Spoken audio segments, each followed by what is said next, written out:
특히나 우리나라는요 일제강점기를 거치고 또 한국전쟁 등 너무나 많은 피해를 거치면서요 문화재가 많은 피해를 입었습니다. 1921년에 우리나라를 대표하는 유물이죠. 신라 금관이 최초로 발굴된 금관총의 이야기를 해볼까 합니다.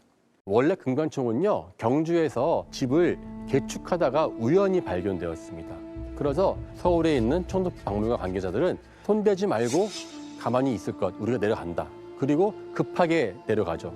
그런데 금관총을 가보니까 이미 금관들이 대부분 다 발굴이 된 것이에요. 당황했죠. 아니 현장을 보존하라고 했는데 이게 뭔 말이냐라고 하니까 지키고 있었던 경주박물관에서 일을 하던 어떤 현지 일본인이 사람도 많고요. 너 너무 황금이라서 뭐 이게 일단 제가 얼른 했습니다. 라고 그냥 둘러댔습니다.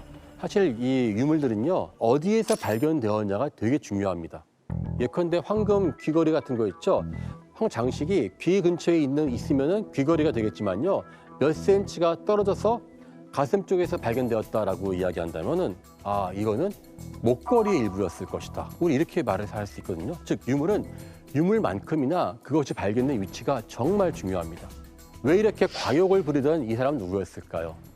그의 이름은 모로가 히데오입니다.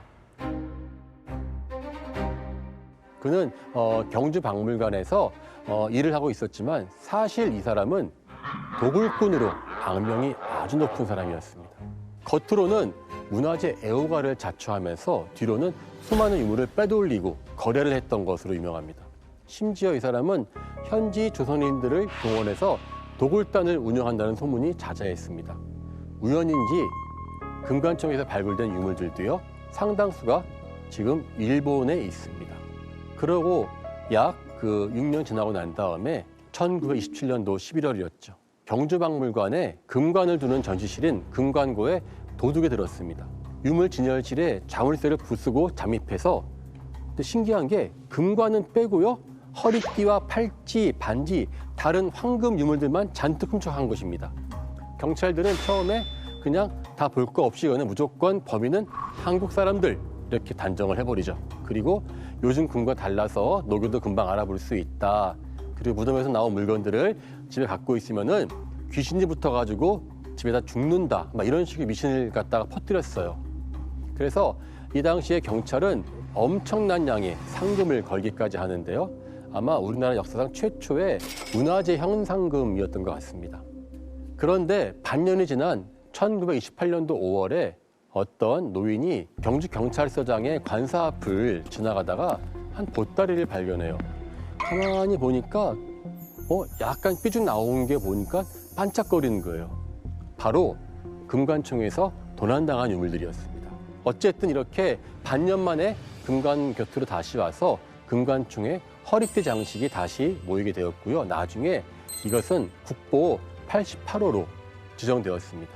도대체 누가 이렇게 간큰 행동을 했을까요? 아직까지 밝혀진 바는 없습니다. 하지만 충분히 짐작이 갑니다. 아마도 모로가 히데오가 가장 유력한 범인이었을 것입니다. 왜냐고요? 그는 그 당시에 경상북도 도의원을 할 정도로 정치적으로 힘이 있었고요. 경주에서 문화재 애호를 겉으로 외치면서 얼마나 도굴을 많이 했는지요. 일본 사람의 눈에 보기에도 그게 너무나 지나쳤나 봐요. 결국은 1933년도에 경주의 신라 고분을 도굴한 것이 들통나서 경찰에 그의 집을 급습을 해서 도굴품들을 모두 압수할 정도였어요. 공식적으로 알려진 가장 큰 아마 도굴 사건인데 바로 그 주범이 모로가 히데오였습니다.